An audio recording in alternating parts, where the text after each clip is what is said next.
একদিন বড় একটি অনুষ্ঠানে নাচ পরিবেশন করার কথা ছিল ঐশীর বেস্ট ফ্রেন্ড রাইসার, কিন্তু হঠাৎ জরুরি একটা সমস্যা হওয়ায় রাইসা আসতে পারল না। বাধ্য হয়ে ঐশীকেই তার জায়গায় নাচ করতে হলো। মঞ্চে উঠেই ঐশী এত সুন্দর করে নাচ করলো যে দর্শকের মধ্যে বসে থাকা কোম্পানির সিইও আরিয়ান তার দিকে বিশেষভাবে নজর দিল। নাচ শেষ হওয়ার পর সবাই ঐশীর দারুণ পারফরমেন্সের প্রশংসা করলো। এত প্রশংসায় লজ্জা পেয়ে ঐশী কৃতজ্ঞতা দেখাতে ছোট একটি গ্লাসের ড্রিঙ্কস খেলো, কিন্তু বহু বছর ধরে সে কোনো ধরনের ড্রিঙ্কস নেয়নি, তাই মাথা একটু ঘুরে গেল। সৌভাগ্যক্রমে আরিয়ান সময় মতো তাকে ধরে সহায়তা করলো। তবে ঐশী জানতো যে তার একজন মুঙ্গেতর আছে, অভ্র, তাই সে তৎক্ষণাৎ আরিয়ানের থেকে দূরত্ব রেখে সরে গেল। আজ ঐশীর বিয়ের পোশাক পরার দিন ছিল, কিন্তু অভ্রকে খুব চিন্তিত দেখাচ্ছিল। হঠাৎ একটি রহস্যময় ফোন কল পাওয়ার পর সে অফিসে কাজ আছে বলে তাড়াহুড়ো করে বেরিয়ে গেল। কিছুক্ষণ পরে ঐশী নিজেও ডাক্তারের ফোন পেল। তাকে বলা হলো তার আগে ভাঙা পায়ের হাড় আবার পরীক্ষা করতে হবে। আসলে ঐশী ছিল একজন চমৎকার ড্যান্স টিচার। এক পারফরমেন্সে তার পা ভেঙে যায় এবং এরপর থেকে কঠিন নাচ আর করতে পারে না।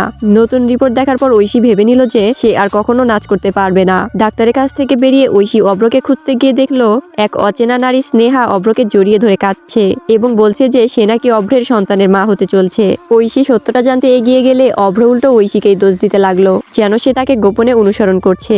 অভ্র তাকে খারাপ মন মানসিকতা পর্যন্ত বলে বসলো। ওই সময় সেই নারী স্নেহা সত্যটা বলল, তার শিশুর সাথে অভ্রের কোনো সম্পর্কই নেই, কিন্তু অভ্র তবুও বলে বসলো সে আমার কাছে এসেছে, আমি দায়িত্ব নেব। ঐশী বারবার শান্তভাবে অভ্রের সাথে কথা বলতে চাইছিল, কিন্তু অভ্র তাকে উপেক্ষা করে হাসপাতালে রেখে একাই চলে আসলো। বাড়ি ফেরার পথে ঐশীর বন্ধু রাইসা তাকে জানালো হাসপাতালে সে গর্ভবতী মেয়েটি আসলে অভ্রের পুরনো প্রেমিকা, আর এখন অভ্র সেই পুরনো প্রেমিকার সাথে একটি পার্টিতে গান গাইছে, দারুণ সময় কাটাচ্ছে।